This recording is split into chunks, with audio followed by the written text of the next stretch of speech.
Bien, vamos a continuar con el tema relativo a los aspectos relevantes a debatir durante el desarrollo de una audiencia inicial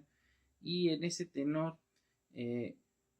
vamos a analizar entonces durante el presente video la parte relativa a la solicitud de la vinculación a proceso y la discusión sobre la imposición de medidas cautelares. En esa tesitura es importante precisar entonces que en términos de lo dispuesto por el artículo 313 del Código Nacional de Procedimientos Penales, una vez que se ha formulado imputación en contra del imputado, el juez se debe dirigir al imputado para explicarle sobre el derecho que tiene para decidir en qué momento se resuelva su situación jurídica. Es decir, debe explicarle que tiene el derecho de que su situación jurídica se resuelva en ese instante, es decir, en la misma audiencia, o bien que si así lo solicitan, esta audiencia pudiera suspenderse por el plazo de 72 o bien por la duplicidad del mismo, es decir, por un plazo de 144 horas. Si el imputado decide que su situación jurídica se resuelva en ese instante, entonces el juez procederá a concederle el uso de la voz a la fiscalía a fin de que justifique la solicitud de vinculación a proceso y enseguida se le dará el uso de la voz a la defensa para que manifieste lo que en derecho convenga a su representado. Desde luego también se le dará el uso de la voz al asesor jurídico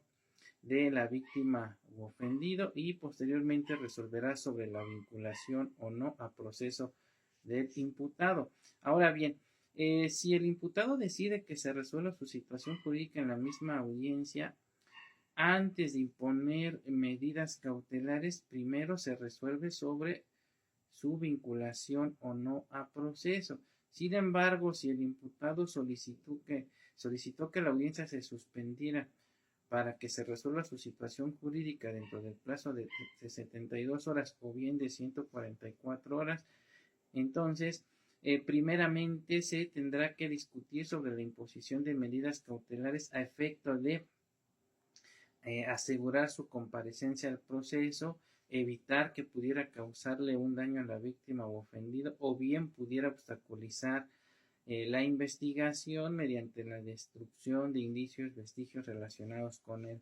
delito. Luego entonces, ¿qué es lo importante a destacar en el debate que se da entre las partes una vez que la Fiscalía ha solicitado la vinculación a proceso? Eh, lo importante en esta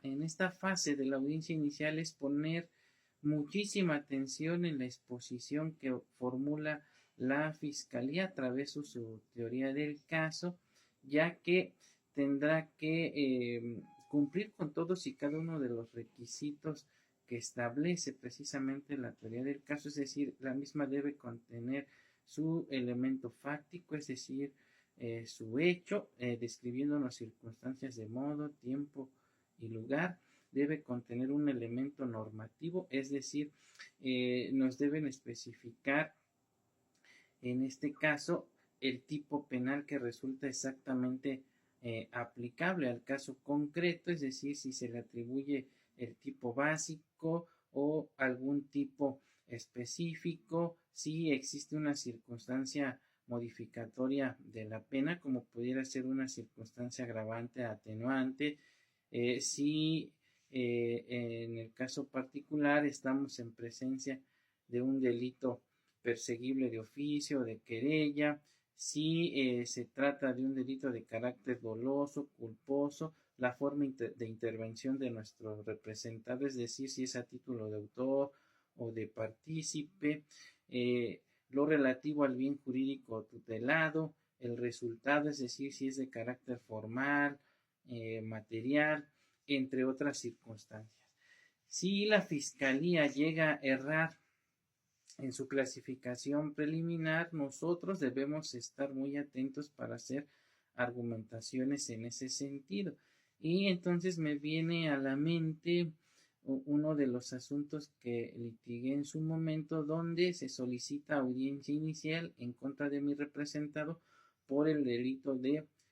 falsificación de documento. Desde luego, yo estudié previamente a la celebración de la audiencia inicial la carpeta de investigación y me percato que no hay forma de acreditar lo que es la falsificación de documentos, sino más bien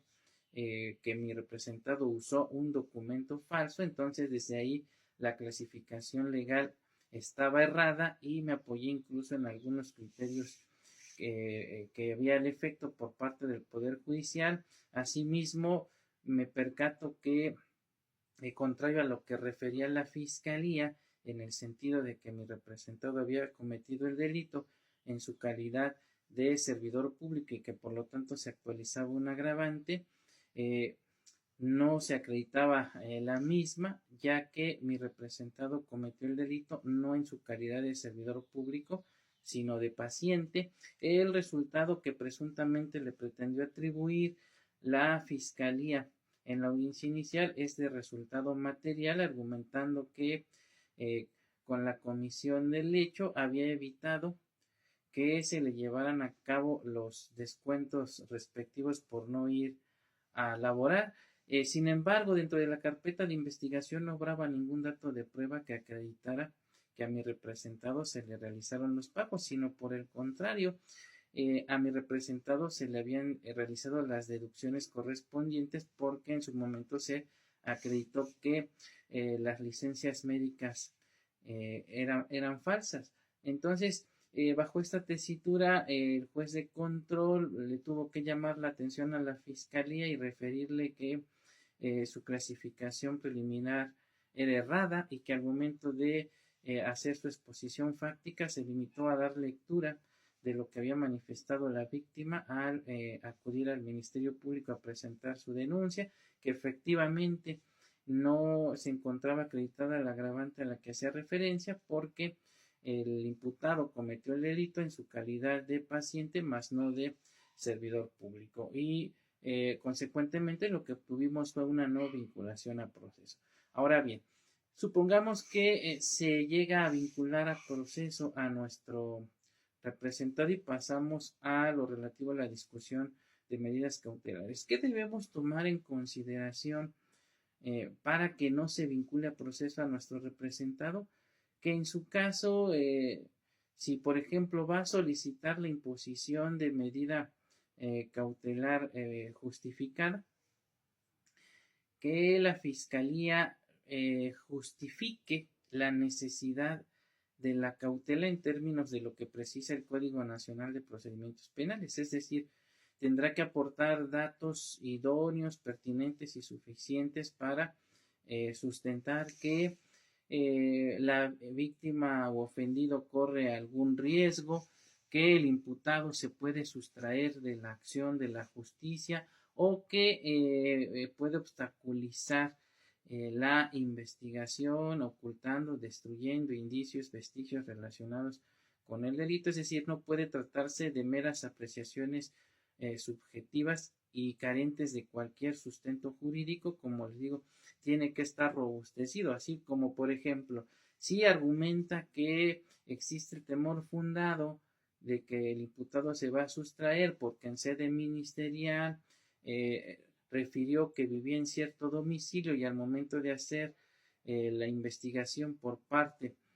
valga la redundancia, de la policía de investigación y acudió al domicilio, le refirieron que dicha persona ya no vivía en dicho domicilio, pues eso, de acuerdo a lo que precisa el Código Nacional de Procedimientos Penales, se entiende como una presunción de que va a evadirse y en ese sentido sí estaría justificada la necesidad de la cautela. Si, por ejemplo, refiere que existe riesgo de que va a causar daño a la víctima y manifiesta que lo acredita con la entrevista de la víctima, quien refirió que una vez que presentó la denuncia, 15 días después acudió el imputado y le puso una golpiza